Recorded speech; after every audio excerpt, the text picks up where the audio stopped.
어느새 밤이 됐습니다. 분명 경찰 조사가 끝났는데도 모습을 드러내지 않고 있는 인물. 정리를 해주시면 저희들 나오겠습니다.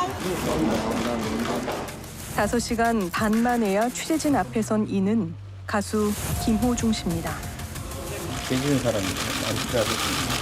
좀 죄송합니다. 네. 죄송하다는 짧은 말을 남긴 채 황급히 현장에서 빠져나간 김 씨. 그가 대중들에게 처음 얼굴을 알린 건 지난 2009년 한 예능 프로그램을 통해서였습니다. 안녕하세요, 김호중입니다. 제가 사업 공부를 이게 어렵게 시작했거든요. 돌아가시기 전에 의원님이 이제 누구한테도 주먹도 쓰지 말고 절대 괴롭히지 말라고 다 너한테 돌아가게 된다고. 학창 시절 한참을 방황했지만 마음을 다잡고 성악가의 꿈을 키웠다는 김호중 씨. 그의 사연은 영화로 제작될 만큼 깊은 감동을 남겼는데요. 그런 김 씨에 관한 의혹이 드러난 건 지난 9일 서울 강남의 한 도로 위에서였습니다. 밤 11시 40분 무렵 흰색 SUV 차량이 맞은편에 정차해 있던 택시를 들이받습니다. 차가 들릴 정도로 큰 충격이었지만 가해 차주는 그대로 사고 현장을 떠나버리는데요. 그리고 3시간 뒤 한 남자가 자수를 하겠다며 경찰서를 찾았습니다. 그는 김호중 씨의 매니저였는데요.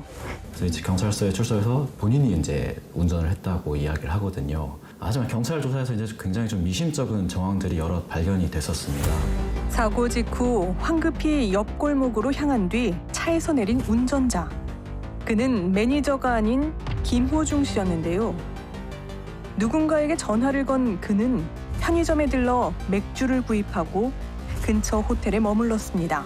그리고 그 무렵 김 씨의 옷으로 갈아입은 매니저가 대리 자수를 했던 건데요. 차량에 이제 블랙박스 메모리 카드가 사라진 상태였는데 그거는 또 다른 매니저가 본인의 판단으로 그 메모리 카드를 제거한 거다라고 했고 그 소속사 대표는 본인의 지시로 한 것이다. 김호중 씨가 사고 이후에 사고에 대한 별다른 조치를 하지 않고 떠난 거는 김호중 씨가 공황을 앓고 있기 때문에 그런 거다. 또 당시 이제 콘서트를 앞두고 있었기 때문에 음주는 절대 하지 않았다. 그날 이곳에선 무슨 일이 있었을까? 사고 현장 주변 상인들이라면 뭔가를 알고 있을지도 모릅니다.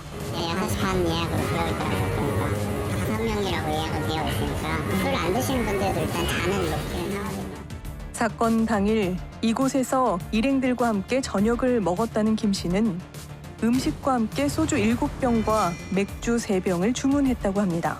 그 뒤 술을 안 먹었다면서도 어쩐 일인지 대리기사를 불러 이동한 그는 한 유흥주점에서 3시간가량을 머물렀다는데요.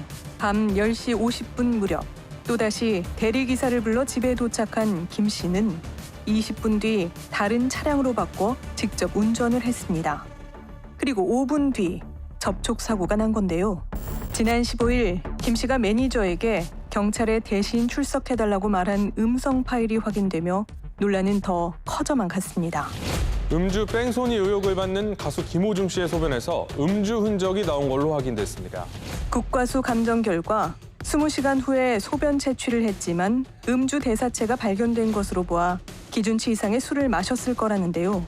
엇갈리는 진술 속에서 김 씨의 행방이 확인된 곳은 그의 콘서트장이었습니다. 여러 논란에도 콘서트 일정을 강행한 건데요. SBS인데 나오는 얘기 너무 많잖아요.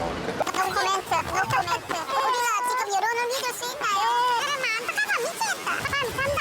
전일 같으면 사람 얘기하려고 했겠는데 그런 사람이 좋으면 좋은 거지. 그런데 사고 열흘 만에 김 씨가 음주운전을 인정하며 사과문을 발표했는데요. 이건 대체 무슨 의미일까?